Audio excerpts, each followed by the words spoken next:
घुंघट में ताल है, पायल में छन छन। दामाद जी मेरी बेटी को कभी कोई दुख मत देना, क्योंकि इसको बड़े प्यार से पाला है मैंने। ससुर जी आप चिंता ना करें, मैं खाली पेट रह लूंगा, लेकिन आपकी बेटी को कभी खाली पेट नहीं रखूंगा।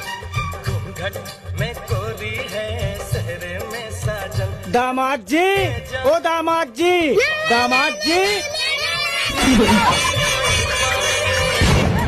दामाद जी, ओ दामाद जी, दामाद जी, दामाद जी, ये सब मैं क्या देख रहा हूँ? ये सब किसके बच्चे हैं? क्या हुआ ससुर जी, गुस्सा क्यों हो रहे हो? ये सब मेरे ही बच्चे हैं। मैंने आपसे कहा तो था कि मैं खाली पेट रह लूंगा, लेकिन आपकी बेटी को कभी खाली पेट नहीं रखूंगा।